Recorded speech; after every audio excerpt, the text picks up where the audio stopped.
Hey you guys, welcome back to my channel. So as a hairstylist or salon professional, have you ever run into a tough situation in the salon and wished you had a quick reference guide? That's where I come in. Hi, my name's Mary and I'm a communication and business educator for stylists. And today we're going to talk about a rising problem among clients in our industry. Disputed charges, also known as chargebacks. This is something that I've seen really make a rise in the past year, leaving stylists and salon owners alike frustrated and wondering what can be done. While browsing online this week, I saw a post that said, "Got my first disputed Square charge. Is there anything on my end that can be done by calling Square, or am I just wasting my time?" So freaking irritated people can do this shit to us. Literally nothing was wrong. I even have proof on Facebook she was pleased with her service. People suck. So first, let's define a chargeback. It's the process that happens when a client disputes a charge after they have paid their stylist. When this happens, the funds in question are immediately taken from the merchant. In this case, it's going to be the stylist and held until the issuing cardholder's bank does an investigation into the charge. This process can take up to 90 days to complete. Now, here's a wild fact. According to the popular online booking platform glossgenius.com, when it comes to chargebacks, merchants only win about 30% of their cases. Yes, you heard me correct, only 30%. That is 3 out of 10. The reason for this is because the credit card company is going to fight on behalf of their client, which is the person disputing the charge, not you or your business. And it's safe to say that not all business owners take proactive measures to protect themselves. So in order to maximize your odds of success here, it's going to be crucial for you to be aware of the proactive steps that you can take right now to combat this practice, and also to provide evidence that you fulfilled your end of the agreement with your client. Why do you think clients initiate these? Comment below and let me know what you think. I personally think that the majority of the time it boils down to buyer's remorse. But the issue here is that the client is taking their problem and turning it into a nightmare for their stylist. It's completely unfair for a client to stiff their stylist on a bill just because they changed their mind, because after all, it's just hair. Ugh, this kind of mentality gets my blood boiling, you guys, because this isn't something we're doing for kicks and giggles. It's not something we're doing for a hobby, and this isn't a fun side hustle. This is our career, and this is our livelihood.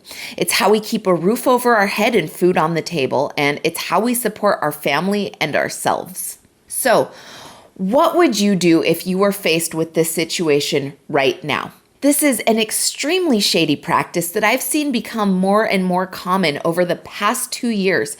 And while I only experienced this situation once in my 10 years behind the chair, the fact that it's becoming increasingly more common is a concern to many stylists. So today, I want to talk to you about the preventative measures you can take right now to safeguard your business against this. In an instance like the one I showed you with the Facebook post earlier, it's one of the only times I would ever fire a client without attempting to rectify the situation.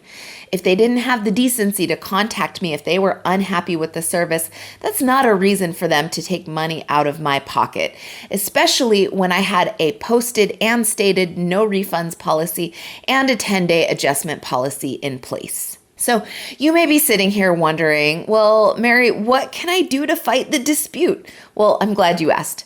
The main thing that you're going to notice about all of these recommendations is that they will provide physical proof that you fulfilled your end of the contracted service, and these will all help you maximize the odds of winning your chargeback. So grab a pen and paper or just bookmark this video. Oh, and one last thing before we start. If you know a stylist who could benefit from this video or any of the other free educational videos on my channel specifically for hairstylists and salon professionals, it would mean the world to me if you shared this with them. All right, so let's get started.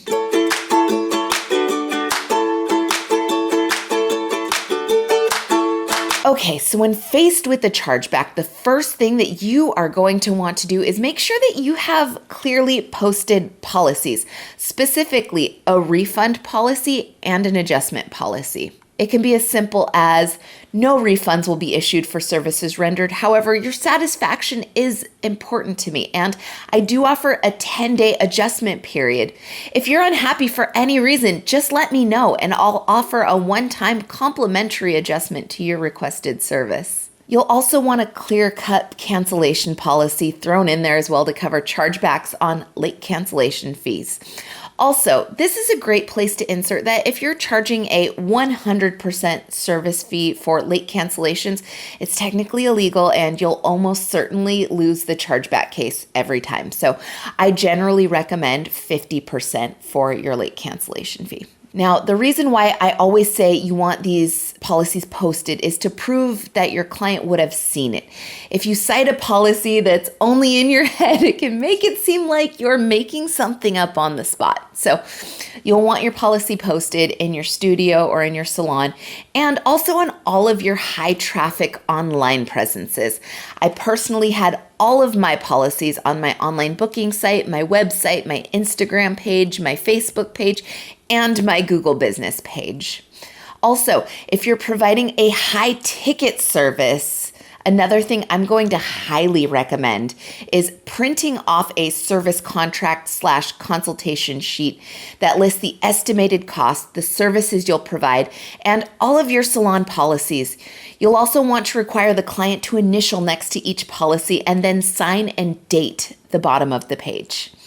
I actually have an example of a printable PDF of this kind of a form on my blog from a previous week, and I'm going to go ahead and put the link down in the show notes below. The main thing that you're going to write on this form are your client's name, the stylist name who will be providing the service, the date, all of your standard consultation questions, the services that will be provided, the cost estimate, your no refund and adjustment policy, along with the space for your client to initial next to the printed policy. A line for your client to sign their name, a line for your client to print their name, and the date of the service. You guys, it's really hard to dispute a payment when you have a signed form stating that the client acknowledged the cost and the fact that refunds are not an option. The next thing you're going to want to do to safeguard your income is use a physical card reader that reads the chip or allows the users to tap to pay. Or you can also use your iPhone's tap payment system. The reason for this is that if you're using Venmo or Cash App or one of the other payment apps, this means that the card used cannot actually be physically traced to being present at the time of the transaction. Because of this, you can't prove that the client or the card in question was physically present at the time of the transaction. And this opens your business up to liability if your client claims fraud, which ironically is super fraudulent. Also, in case you didn't know, swiping a chip card is essentially the same as not having the card there at all. So EMV compliant law, and EMV, just for those who don't know, means Europay, MasterCard, and Visa. So EMV compliance law stipulates that all businesses actually needed to upgrade their point of sale systems to accommodate EMV chip cards and EMV compliance. And this also isn't something that's new. These compliance laws were made official all the way back in 2016. So if you're not using an EMV compliant card reader, which accepts tap to pay or a chip, you won't actually be able to avoid liability because of the current credit card reader chip laws. Also, here's another wild fact. Even though major credit card companies requested most merchants to do this by October 2015, a staggering number have not yet adopted procedures meeting these compliance laws.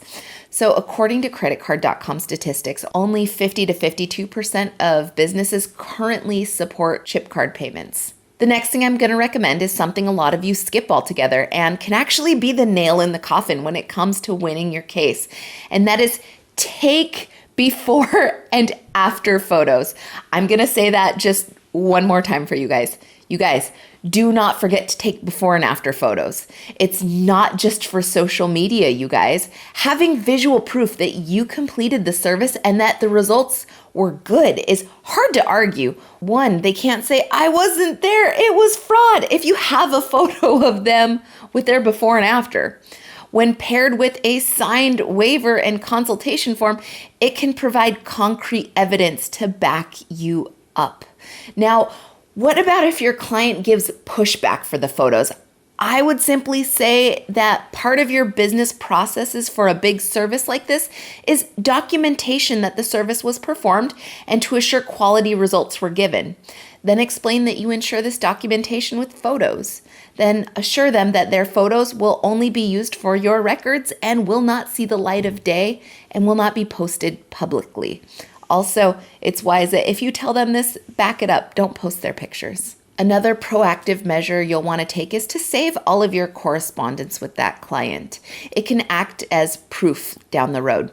I'm talking texts, proof of confirmation texts, emails from your booking system, and if you have it, video surveillance. Basically, what I'm saying here is that the more evidence that you can provide that shows that you provided the service and fulfilled the agreement made with your client for the service, the higher the chances will be that you're going to win your dispute case. In the Facebook post I showed you earlier, the stylist said that she had proof that her client loved the service that she received. This could also be used as evidence supporting the stylist's case. Lastly, did you know that Gloss Genius actually provides chargeback protection? While the companies will fight for their clients to get their money back, these add-ons can prove to be extremely valuable if you've seen an uptick in this unwanted client behavior. Currently, at the time that I'm filming this, the chargeback protection cost is $24 more than the standard subscription per month. But if you're a salon owner or have stylists working under you, this is a relatively inexpensive way to protect your business even further. You'll get added benefits like waitlist management, forms, and Genius AI for marketing, and so much more. Also, I should mention here that this is in no way a paid advertisement for Gloss Genius, but I just thought that it was a really cool feature that they offered. So if you follow these easily implementable steps, should this happen to you, you can provide all of the following for evidence to support you as the business owner. Text messages, before and after photos, screenshots of your posted policies, a copy of their signed consultation form that states your policies, services provided, and the cost of the service, proof that their card was used at the time of use, and a signature on the service. Now, I'm not saying that you're guaranteed to win because I'm not psychic and there are always exceptions, but what I am saying is that the odds will be heavily in your favor with each bit of evidence that you can provide. Now, if you collect all of this and you still lose, you as the merchant are left with an option to file a claim for theft of service and fraud with your local governing authority. If it comes to this, I do recommend attempting to contact the client to inform them that if payment is not made on their service within X amount of days, you will be reporting them to the local authorities for theft and fraud, and tell them that you have a pile of evidence to back you up. This may give the client incentive to resolve the issue, but you may ultimately need to follow through and report them if nothing is done. If you're in this boat, I'm sending you good luck vibes because this situation can be stressful and tough for so many stylists and business owners out there, which is why I wanted to make this video to help you safeguard your income and your business. All right, you guys, that's all I've got for today, but I'd love to hear from you. Have you ever had a chargeback before? What was your experience like, and did you win your case? I hope you learned something this week, and as always, if you found this video interesting or learned something new, please hit that like button, and if you could also share this video with a salon owner or friend in this situation, it would mean the world to me.